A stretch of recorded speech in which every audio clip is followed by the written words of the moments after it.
Hello, everyone, and welcome into another episode of Winnipeg Sports Talk Deep Dive. My name is Hrabchak. As always, I am joined by Lyss Houde today. And as you can tell by the title of this video, we are diving into Kevin He today.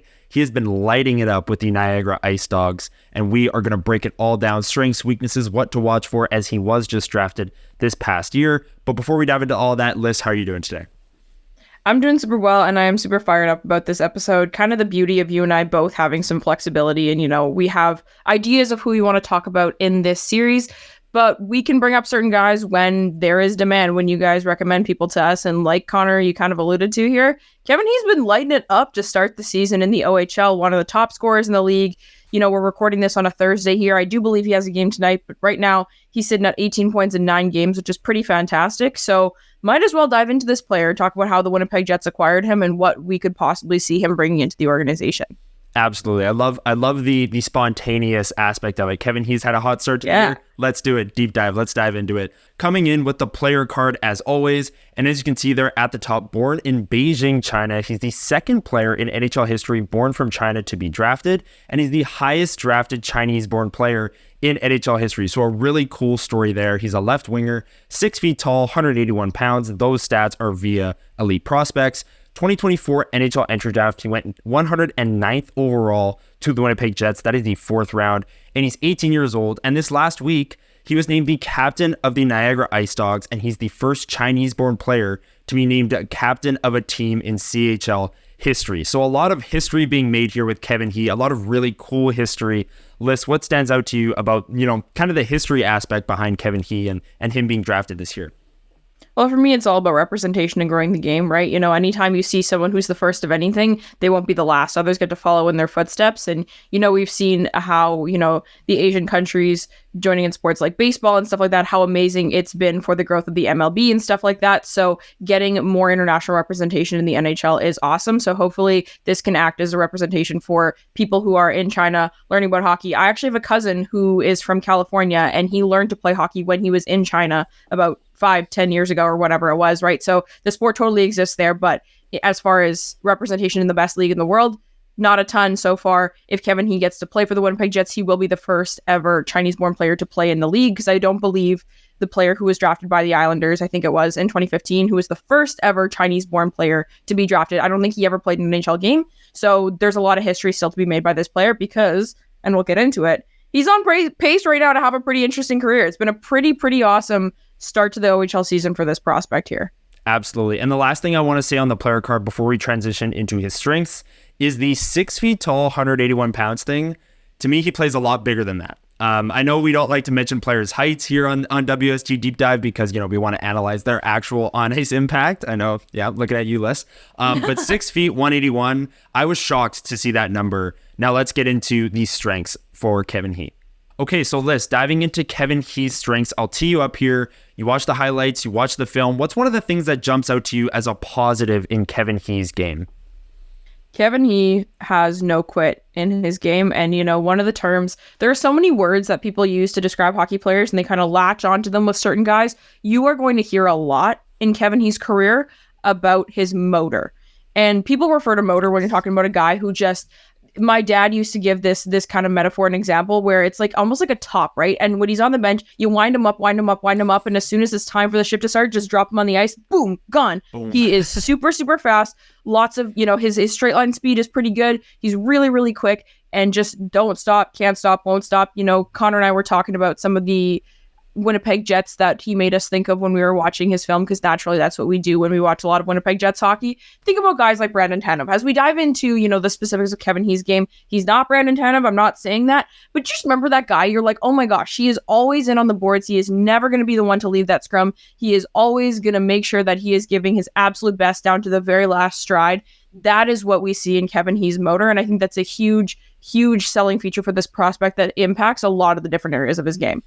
Yes, I 100% agree. And like the Brandon Tanev aspect of it, you would just see he would just fly into the boards and the boards would rattle inside Canada Life Center. Just be like, who is that? And yeah, it was Brandon Tanev going 100 miles an hour on a random January game against the Columbus Blue Jackets, right? Like, it's just, these guys are just cut from a different cloth, if you want to say. Like, they have the motor going at all times. And I'll tee you up with this example here. We've got the media, we've got the proof to show Kevin He. But this is an example, I'll just say very shortly before you go ahead, of him just burnt. Like, look at that. That guy's right next to him. He has the puck on the wall and he gets that much space and is able to actually beat this defender to the net and actually finish the play. Lyss, I know you threw this media into the canvas. So what did you see from this play specifically?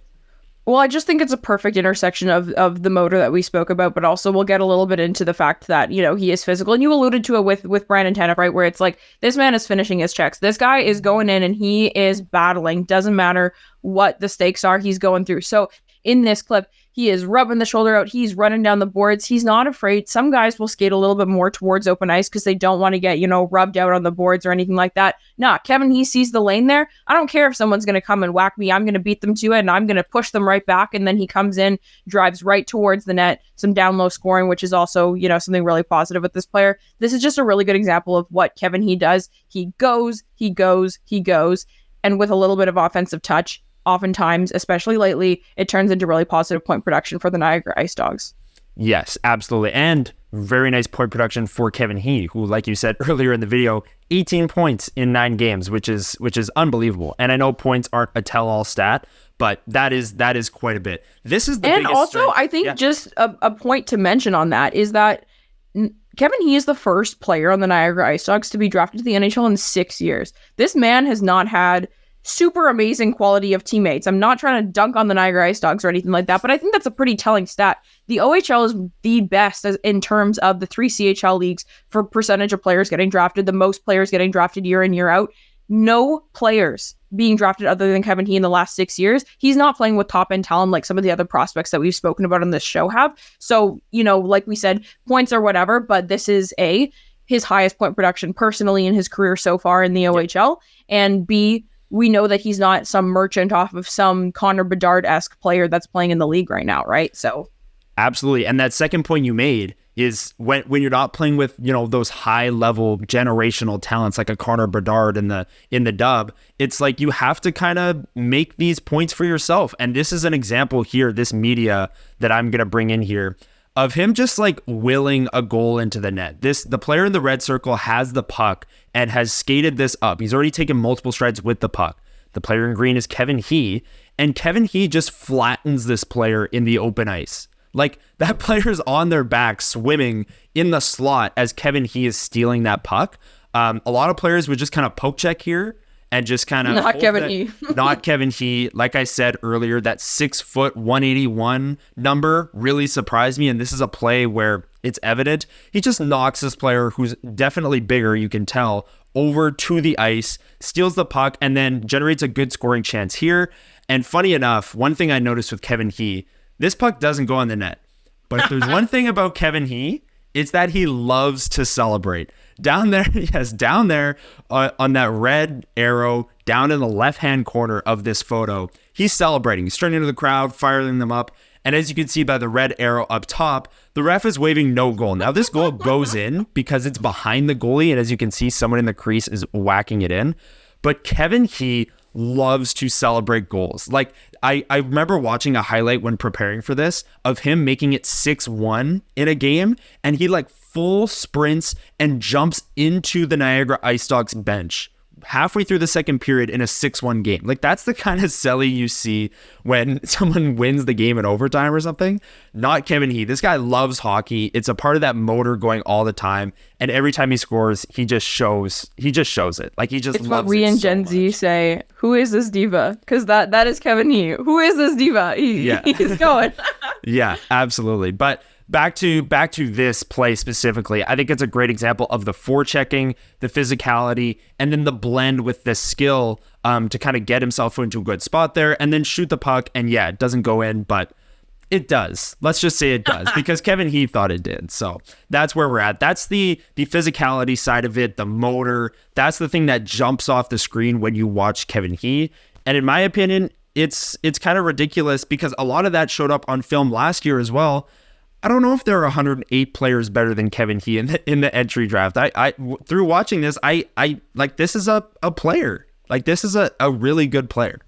Yeah, no, and it's interesting, right? Because everyone should know by now, I'm the first to say, an NHL player is not an NHL player to me just because they have a motor, just because they have physicality. Totally. What makes Kevin He such an interesting player and such a good prospect for the Winnipeg Jets right now, which is making this 2024 draft class right now looking pretty sweet early on in these first few months that we've seen it here, is that he does have the offensive touch to make that motor worth it, right? You know, people were joking around about the whole Rasmus Capardio thing or whatnot. Guys can skate, but if you can't score goals, or if you can't make someone else score goals, you're not actually contributing a whole ton to what's going on out here. And that's why, you know, Kevin He's motor and the physicality is a huge complementary piece to his offensive production. And that for this player looks a little bit more like down low shooting, perimeter shooting and stuff like that. He's no Braden Yeager or Colby Barlow when it comes to the release really specifically, but he does have that scoring touch that is, you know, very, in my opinion, kind of a hallmark of what we see from the Winnipeg Jets bottom six that makes them so strong, is they have a lot of those great physical aspects. But, you know, Morgan Barron, I think, had over 10 goals last year. We know Adam Lowry can pot a few if he has to. Nino Niederreiter, Mason Appleton, all these guys are not, you know, too shabby when it comes to goal scoring, and that's a really nice touch to have in your depth when it comes to, you know, a team like the Winnipeg Jets, who they really enjoy that sort of thing. So let's talk a little bit about the offensive production from Kevin He here. Yeah, you were bringing up the point, so I brought up the evidence that we have for that. And this is a 2-on-1 scenario. Again, this shot, like, the goalie's pretty far out of his crease. Kevin He is not in really like a high danger spot on a 2-on-1. Like, you maybe want him to hold on to this puck a little bit longer because that defenseman is kind of in between both. You can maybe get even a little bit closer or slide that puck over, but he just shoots the puck and beats the goalie clean over the blocker's side. And this is an example of what Kevin He does. Like, he's got the every Winnipeg Jet in the world would pass that. yeah. Maybe that's the takeaway. But no, one thing that really popped up when watching Kevin He's film is his shot. He's not scared to shoot the puck from any angle, any area, and that's something that a lot of bottom six players that you see in the NHL kind of share that trait. It's a very like simple way of thinking. It's like, get the puck on your stick and immediately shoot the puck. But he also has the ability on a 2-on-1 when the goalie's playing him, not cheating over whatsoever and outside of the crease, to just beat him clean over the blocker side. So that is kind of that blend. Like you said, there are a lot of players in the AHL in the top six of their AHL teams that have this high motor, have this high physicality, but it's the ability to add the skill that'll make him a quality NHLer down the line. That's going to do it for the strengths. Let's move on to the weaknesses. So listen, a 109th overall player in a draft full of guys who are also imperfect. We understand there are some weaknesses with this player. Connor, why don't you start by kind of talking about, right, this motor thing that we're talking about is a huge impact on kind of every aspect of his game. And just like we talked about with, you know, physicality with Colby Barlow and some of the other aspects of other players, while it can have positive impacts on certain things, it can negatively impact others. Absolutely. And I'm glad you brought up the Colby Barlow deep dive, because it's very similar, but there's a little tweaks on how it's different. But we talked about the motor with Kevin He and how he's always going and always attacking pucks. And sometimes that can burn you. This is an example here. He's in the red circle there where he just kind of drifts low. The puck came back in transition and he has that attack mindset. He's gliding here, but like, he doesn't need to be going full speed by any means. That's not the negative part of this, is that he's gliding. He just kind of drifts low and then gets to a point where he's caught up with the center there, has to kind of hop around him. Meanwhile, the puck is going from the wall into a high danger spot. Kevin He, as the winger, that's the guy he really should be guarding in this scenario. And then, I know this is a messy graphic, so let me explain. This guy gets the puck. The green arrow is what he ends up doing, which is shooting the puck and beating the goaltender. So this ends up in the back of the net. But the black arrow is to the guy back door who's also wide open. So this guy with the puck has many options, and Kevin He kind of drifts low, isn't taking the guy that's currently shooting the puck, doesn't have the guy that's wide open back door, and therefore this defenseman that's right in front of him trying to challenge is kind of in no man's land here. He ends up challenging the shot, and the shooter takes the shot anyways and scores anyways, which might just be a really good shot. But at the end of the day, Kevin He drifts low like a center, even though he's the winger in this play, isn't up on the guy that he should be guarding at the top of the circles. And then even though he drifted low and technically like had the center responsibilities, he's not guarding the guy that's kind of wide open backdoor. So he doesn't have the guy at the point, the winger responsibility, or he doesn't have the guy backdoor, the center responsibility, where he kind of drifted. And that can kind of get you into troubles when you have this super high motor and you're going all the time. It's like you attack pucks when you really shouldn't. Like the puck, how many times have you heard minor hockey coaches say the puck moves faster than the players? That's some way that it can kind of burn you in this scenario. I don't know if you agree, Les, or if you saw something similar when watching Kevin He. Yeah, absolutely. And when it comes to players like this individual, talking about decision making is something that falls a little bit closer towards the weakness area than the strengths area to me. And this is a really good example of that, as well as another weakness, which is just kind of in terms of his playmaking as a whole. We talked about the offense and about how there fully is skill there. There is potential there. We see him right now, again, like we said, with the 18 points in 9 games. Obviously, the puck's not dying on his stick or anything like that. Right. But he does a nice job of, capitalizing on, pucks down low, jamming them into the net, taking those shots when other people create those situations for him, or like the first bit of media that we pulled up when he kind of creates it for himself. The secret third thing here is creating them for other people, and that is a massive weakness of Kevin He. Kevin He is not a playmaker. We have a team in Winnipeg here that has guys that succeed who are also not playmakers. So this isn't something that, is a huge detriment or anything like that. But as you can see on this graph, I've summed it up in a couple of points here just to kind of go over the major takeaways of what this graph is actually telling you. But when you look at the Z-score here, which kind of means where he's at proportionally to other players in the OHL that he was being tracked against, the playmaking, the assists, those sorts of things are not really there. That is not a huge strength of Kevin He's. But Connor and I were talking a little bit before we were recording about how, little things like having the captaincy now, like this might be a guy who is now looking to try and create some more for the younger guys on his team and uplift his line mates and stuff like that. So we could see some more potential from this player with a weaker team like Niagara has been for the last couple of years and not having a ton of star-studded potential on it. There may have been a mindset and a mentality of, I got to score the goals because, maybe no one else is going to. Maybe I'm the most talented player on this team. I'm not saying Kevin He thinks like that by any means. However, we just know that with OHL, we can judge players, but at the end of the day, you're getting like max 3 years out of them, and they are so impacted by their teammates. We talked about this a lot with Braden Yeager. So it'll be really interesting to see how this year impacts this. But as of right now, the playmaking is not a strength of Kevin He's. This is probably part of the reason why he fell so low in the draft. This is not a player that has a super, super high kind of floor ceiling situation we want to talk about it. This isn't a guy who's going to come in and start ripping 40 goal seasons for you in your top 6. And when you're in a lottery situation like the NHL draft is, you kind of want to take a chance on some of those guys. Kevin He, yep. I think we kind of know what we're getting with this player. It looks really positive in a lot of different ways. We really honed in on the strengths because Connor and I were both honestly a little bit, we're not OHL experts. We both watched a few games and we've been listening to everything, reading all the articles about Kevin He for the last couple of months. But like you said, Connor, I don't see how there were 108 players that were better than this guy. 20 for sure, 30, 40, 50 probably sort of thing, but getting into the hundreds here, no. I'm very fascinated by what people didn't like in this player, because all things considered, I think there's a lot of really cool potential, and he brings a very, very different skill set than the typical high draft class forward who can shoot and can't play defense and is just kind of there, it's a very, very different style of player. He is the epitome of Winnipeg Jets bottom 6 hockey to me, so I think there is definitely a lot to like about this guy. And I think that's maybe why the Jets really liked him at that spot. And also, like you were saying, he was a value in our opinion. At least with the They just traded up for him, right? And they traded up yes. to make the pick, right? So they definitely saw something in him.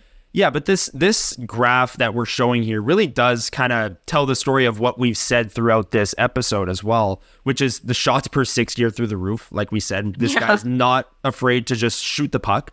And the expected goals are a little bit lower than the shots, right? Like he's generating a good amount still, but he just and they're not the pucks. Crazy high danger areas or anything exactly. like that. Yeah. I'm encouraged by the controlled entries per 60. That's pretty interesting for, we talked about the speed. And that plays into the motor as well, like him fighting through checks in the neutral zone and things like that to take the puck into the zone controlled is really, really something that will translate to pro leagues. And then, yes, obviously the assists as well. I agree. This is something that I noticed as well when watching the film on Kevin. He could generate a little bit more. And I think that that's something that, we always end these episodes by saying what to watch for. He has 9 assists in the 9 games. Like, it's 9 goals, 9 assists, 9 games played, 18 points. So it's a really good start in that category for him, at least by the raw assist totals. Again, assists can come from shots, which he likes to do. But I will say what to watch for going forward. If you're watching the Niagara Ice Dogs, you're watching Kevin He, look for that playmaking. See if he's setting guys up in high danger areas. I know he had a really nice assist in the preseason as well, kind of from below the goal line to the middle of the ice. And that's what you want to see from Kevin He, is the forechecking, the battling along the boards, being able to take that and get that puck to a high danger spot, but not from yourself, but setting someone else up or involving your teammates a little bit more. That's what I'm watching for. The number one thing I'm watching for this year as Kevin He leads the Niagara Ice Dogs as the captain. What are you kind of watching for, Lyss, if it's anything else other than I just said? Yeah, no, I'm super psyched about this player in general. I just want to see him kind of keep going with this whole idea of, no quit in this player, because this is something that I think Winnipeg Jets fans are purist hockey fans. They like players who are good at hockey, and guys who come out there and to put my boomer cap on for a second and just try their hardest every single night. They become very, very popular with this fan base, right? So I'm really rooting for this player as far as what I want to see from him this year. 100% everything you've said, but also, on that chart, one of the other areas that he is super, super strong is in the body positioning area. That's something that I really look for is, the whole concept of physicality. I am so here for it. I think the best players in hockey are so, so, so good at managing how they use their body. It doesn't mean they're throwing every single hit that, opportunity that comes their way or anything like that. And, having really positive body positioning metrics doesn't mean that you're just laying the body every chance you get. It means you're doing it well. And I think that's a huge, huge, huge asset. I think there are a lot of players in the Winnipeg Jets that do that really well. Guys like Mason Appleton and Adam Lowry, I think, are actually quite good at that. So I think that would, mesh really well with this organization and mesh really well with some of the potential line mates he could have if he were to make the team in 2-3 years, which would be really, really cool. Not sure. He's probably got a little bit more time to develop than that, but who's to say? He brings a really interesting type of role into the organization. We saw guys like Nikita Chibrikov, who is someone I would kind of equate with him as far as opportunity on the Winnipeg Jets.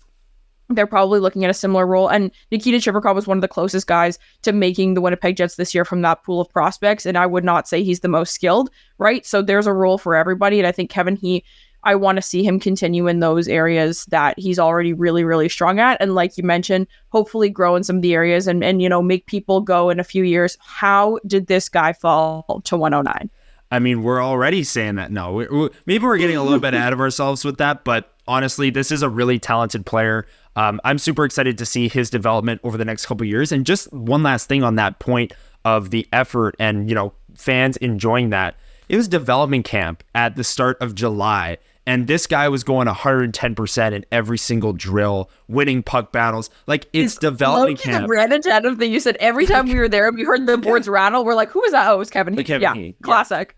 And even in training camp, like that translated to training camp. There were some moments against NHL players and against NHL defensemen where he, snuck up on them or got to that puck in the corner a little bit quicker than the veteran defenseman would have expected. Set Josh Morrissey for a tumble, I think, at one point. Yes. So he just never stops. You can't get him to stop. And that's honestly his best trait. It's why we brought it up at the start of the episode.